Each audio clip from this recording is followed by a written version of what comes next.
Halo, selamat malam. Berjumpa kembali bersama saya Wong Ganteng sak donya. Mohon untuk tidak menyebutkan nama dan identitas karena percakapan ini saya naikkan dalam konten YouTube. Bagaimana, Mbak? Hah? Aduh, kok masuk YouTube sih? Iya dong. Lah kan sampean butuh telepon. Aku cuma cari majikan. Loh ya nggak apa-apa. Cari majikan pun telepon juga nggak ada masalah. Sampean mau nanya apa? Bagaimana seperti apa? Oh enggak, aku tuh cari majikan gitu aja. Kali aja kok bisa bantu. Duh. Ya saya selalu berusaha bisa bantu. Lah sampainya mau nggak dibantu persoalannya? Ya sekarang Ya cuma gimana? cari majikan aja sih. Sampean Aku ya di Tinhau. Ah, di Tinhau. Terus sampean mau pulang kapan? Jumat. Iya. Hah? Iya. Sampean itu mau dibantu saya apa enggak? Saya tanya ini. Iya. Gitu loh. Oh, Kalau nggak mau oke. nggak apa-apa, Sebentar. sampean matikan aja teleponnya, gampang kan? Iya. Oh, oke. Sebentar ya, aku juga dicari orang ini. Aku matiin dulu ya.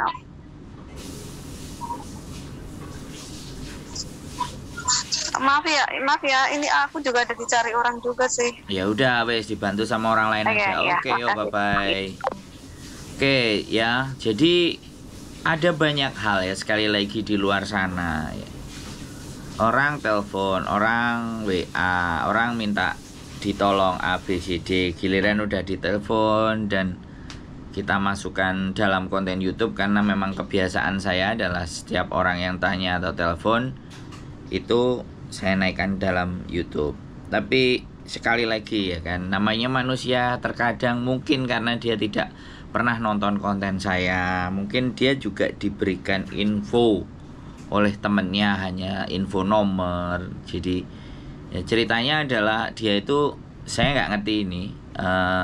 Dia mau cari majikan. Terus hari Jumat katanya dia sudah pulang ke Indonesia. Nah ini kan nggak ngerti kita statusnya. Statusnya dia apakah interminate, statusnya apa break, kan butuh dijelaskan. Nah ketika saya meminta penjelasan jawabannya seperti tadi, teman-teman tahu. Jadi terkadang orang kita dimintain tolong, ya bisa bantu nggak? Nah terus kemudian kita telepon, jawabannya seperti itu kan ya. Saya juga tidak menyalahkan siapapun ya. Tapi ini saya sampaikan ke teman-teman semuanya. Jadi kalau menginformasikan sesuatu ke teman kalian, kalau kalian merasa bahwa apa yang saya sampaikan itu baik, terus kalian ingin menginformasikan kepada teman kalian, itu tolong dibagikan link YouTube saya saja. Kalau kalian cuman kasih nomor teleponnya nggak apa-apa. Atau mungkin dia baru nonton satu terus telepon, ya nggak ada masalah. Ya memang saya mencantumkan nomor telepon itu boleh ditelepon, nggak ada masalah. Jadi kalau telepon pun terus dianya kau-kaucan ya nggak ada masalah. Dia telepon pun tes ombak ya nggak ada masalah. Jadi tidak ada masalah, tidak ada persoalan terhadap anggapan atau pendapat atau asumsi dia terhadap saya. Jadi kalau ataupun dia ngerasa bahwa apa yang saya lakukan ini tidak bagus atau tidak pas buat dia, ya sudah. Karena begini ya teman-teman, kita ngobrol itu sebenarnya saya nggak butuh personalnya. Saya ngobrol itu butuh masalahnya. Jadi yang saya ingin angkat adalah masalahnya, persoalannya. Orangnya mau jempalian, kita cuma butuh suara. Jadi masalah-masalah yang ada di dalam persoalan teman-teman semuanya itulah yang ingin saya angkat. Masalah-masalah itulah yang ingin saya bahas. Masalah-masalahnya teman-teman itu yang ingin saya diskusikan. Jadi saya nggak butuh sama sekali personalnya, apalagi identitas orangnya. Saya nggak butuh, nggak usah dikasih nama dan semuanya. Tapi masalah kalian itu apa, gitu. Dan yang menjadi persoalan ketidakpahaman itu di mana? Nah itu yang ingin saya tampilkan di dalam konten ini. Tapi kembali lagi, namanya manusia, namanya pandangan manusia, asumsi manusia, pikiran orang itu tidak selalu sama dengan pikiran saya. dan saya tidak mau dan tidak hendak berbuat sesuatu untuk menyamakan pikiran-pikiran mereka dengan pikiran saya. Yang ingin saya justru lakukan adalah ketika selesai berdiskusi dengan saya, dia itu sudah mulai memahami apa yang sebenarnya permasalahan mereka hadapi, dan tidak melakukan pembenaran terhadap apa yang ingin mereka lakukan. Kadang-kadang orang telepon itu orang yang ingin melakukan pembenaran. Jadi apakah yang saya lakukan itu sesuatu yang benar?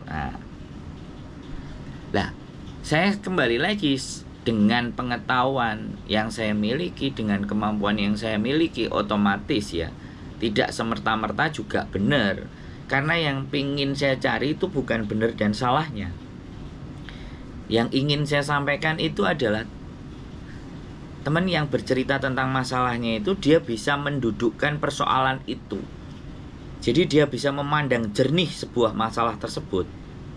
Karena rata-rata semuanya ketika udah ada masalah yang dihadapi, yang dialaminya adalah sebuah kepanikan, ketakutan, kekhawatiran, keraguan-raguan.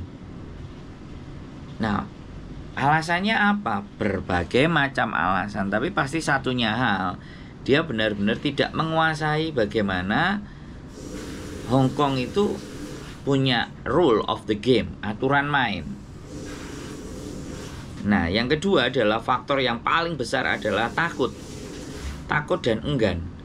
Dan berbicara itu kayak tidak percaya diri terhadap keluhan ataupun masalahnya mereka. Jadi itulah yang menyebabkan masalah itu jadi bertumpuk dan tidak terselesaikan. Maka dari itu, di konten-konten saya ini, saya hanya ingin mengurai. Dan yang paling terpenting adalah membuat kita itu lebih tenang dulu.